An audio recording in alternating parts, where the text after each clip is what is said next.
क्षेत्र में उस वक्त हड़कंप मच गया जब खेत पर जा रहे अजय नाम के युवक पर बदमाशों ने ताबड़तोड़ फायरिंग कर दी।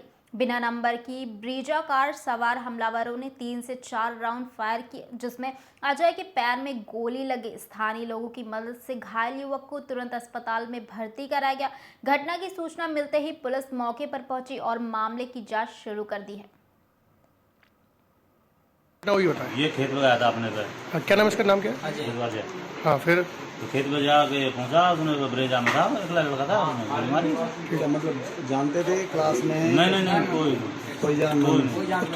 तो कौन गोली मारना कुछ पता? नाम क्या है? फालिन, रॉकी नाम है। मतलब जानते ही नहीं है? नहीं। तो तहरीर वगैरह दिया आपने? जी है। और कब की घटना है ये? 5:30 बजे। आपका शुभ नाम क्या है? गणेश। चाचा हैं आप इनके? आपकी घटना ये हुई, वो लड़का आया रॉकी, उसने सीधी हाथ तो लंबे पे थे, कुछ नहीं, उसने आके सीधी गोली 3 फायरिंग करी है, 2 तो मुझसे साइड में बच रही है, तीसरी भाई के 2 पैर में लग गई है। अजय ये घटना हुई। आप कितने लोग थे वहाँ पे उस समय? खेत जी 8-7 लोग थे। तो मतलब किसी बात को लेकर चलाया उसने या? ये पता नहीं क्या बात है, उसने आके सीधी हम जब पहुंचे वहाँ खेत पर रोड रहे थे, उन्होंने सीधी गोली चलाई है, 2 तो बच गई थी और तीसरी मतलब उस बाइक पैर में लगी है। ब्रिजा गाड़ी थी, बगैर नंबर प्लेट की थी, व्हाइट कलर की थी। कितने लोग थे उस गाड़ी के अंदर? अकेला था वो, इनको रॉकी। वही होता है।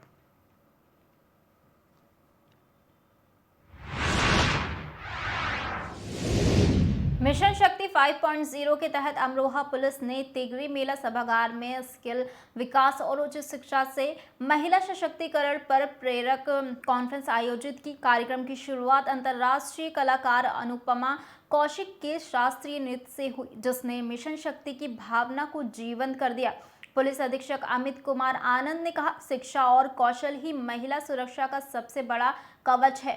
विभिन्न विशेषज्ञों ने महिलाओं और युवाओं को तकनीक, स्टार्टअप, डिजाइन थिंकिंग और मानसिक स्वास्थ्य मार्गदर्शन दिया। कॉन्फ्रेंस में सैकड़ों छात्राओं और महिलाओं ने भाग लेकर सशक्त नारी, सशक्त भारत का संदेश दिया।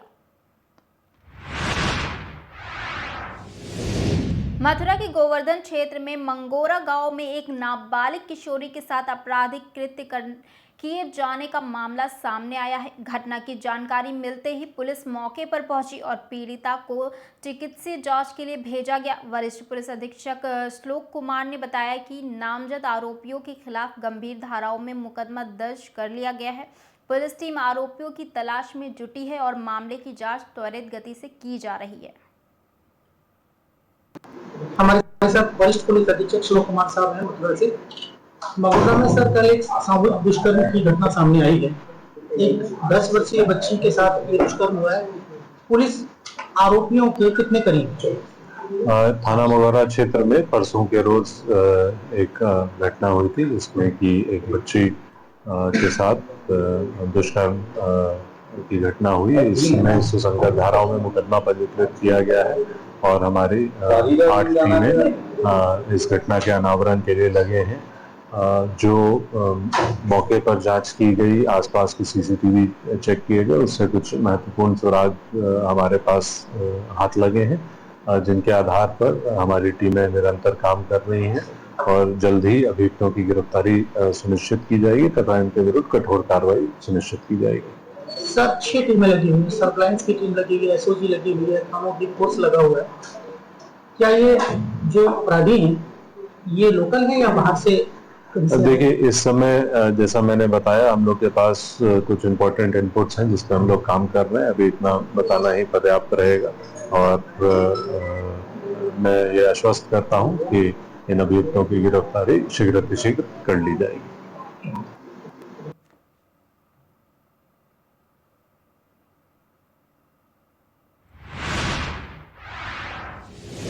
अमेठी के गौरीगंज कोतवाली क्षेत्र के गुजर टोला गांव में कार सवार अज्ञात बदमाशों ने बाइक सवार युवक पर ताबड़तोड़ फायरिंग कर दी। बदमाशों ने युवक पर 5 गोलियां चलाई। 4 गोलियां पैर में और 1 गोली हाथ में लगी। गंभीर रूप से घायल युवक को परिजनों ने तुरंत जिला अस्पताल पहुंचाया, जहां उसे ट्रॉमा सेंटर रेफर कर दिया गया। घटना की जानकारी मिलते ही पुलिस मौके पर पहुंची। एसपी ने बदमाशों की गिरफ्तारी के लिए 3 टीमों का गठन कर जांच शुरू कर दी।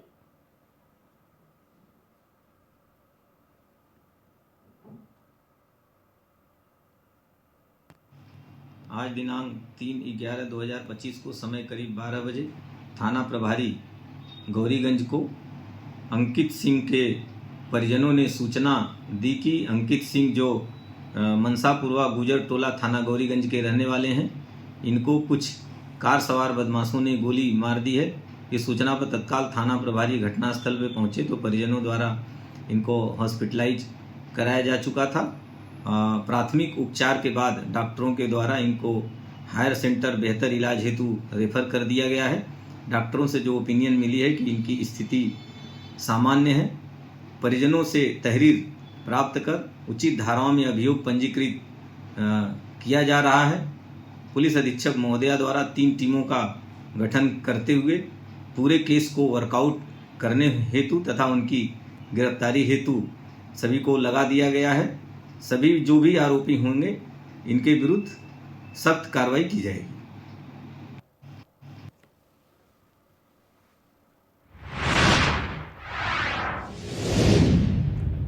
तुलसी पीठाधीश्वर रामभद्राचार्य महाराज के उस बयान पर अब ब्रजभूमि के संत समाज ने समर्थन जताया है, जिसमें उन्होंने कहा था कि हिंदुस्तान को हिंदू राष्ट्र बना देना चाहिए और संसद में 470 हिंदू सांसद पहुंचने चाहिए।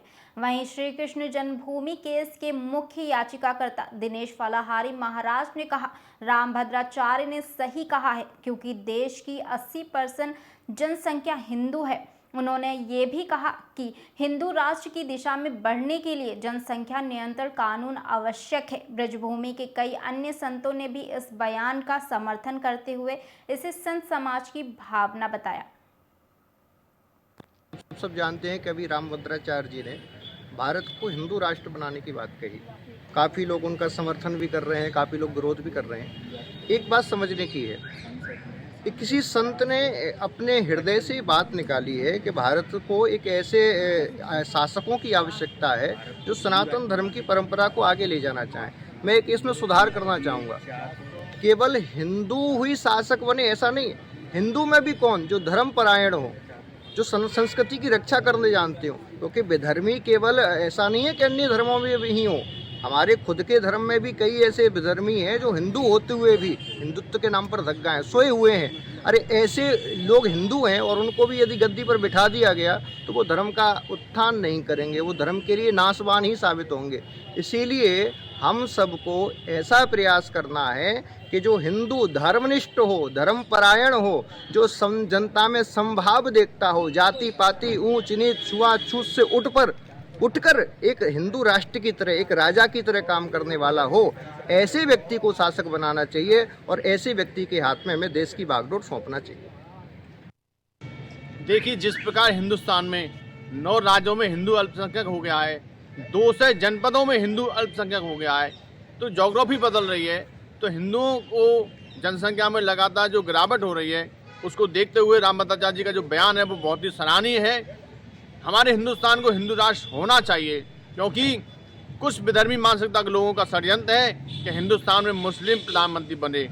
एक बार गृह मंत्री मुस्लिम बना था तो कश्मीर से हिंदुओं को निकाल दिया गया था, और यदि अब 10 साल बाद 15 साल बाद यदि कोई मुस्लिम प्रधानमंत्री बन गया तो हिंदुस्तान से हिंदुओं को जाना पड़ेगा। इसलिए समय रहते ही हिंदुस्तान में जनसंख्या नियंत्रण कानून आना चाहिए और हिंदुस्तान को हिंदू राष्ट्र घोषित कर देना चाहिए।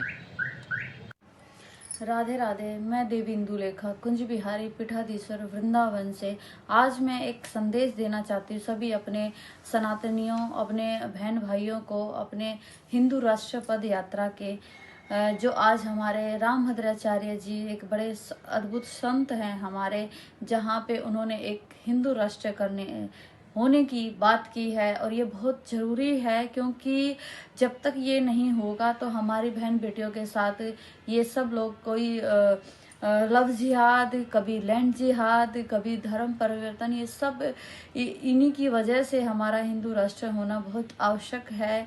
अगर ये सब चलता रहा तो हम कभी भी सनातनी कहलाने लायक ही नहीं रहेंगे, क्योंकि हमारे ऊपर मुगलों का ही शासन चलता रहेगा पीढ़ी दर पीढ़ी। और यही से एक घटना हुई है हमारे कश्मीर में, जहां वहाँ पे प्रधानमंत्री बनाया तो सभी हिंदुओं को मार करके भगा दिया गया। इसलिए जय श्री राम। रामभद्राचार्य महाराज जी ने जो कुछ भी कहा है वो भविष्य को देखते हुए कहा है, क्योंकि भारत भूमि ऐसी है कि भारत को माता कहते हैं और लोक से परलोक बनाने वाली भारत भूमि है।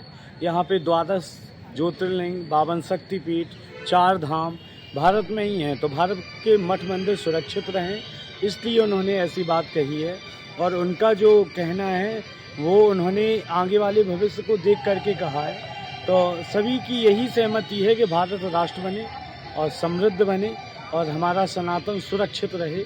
बस धर्मो रक्षति रक्षिता।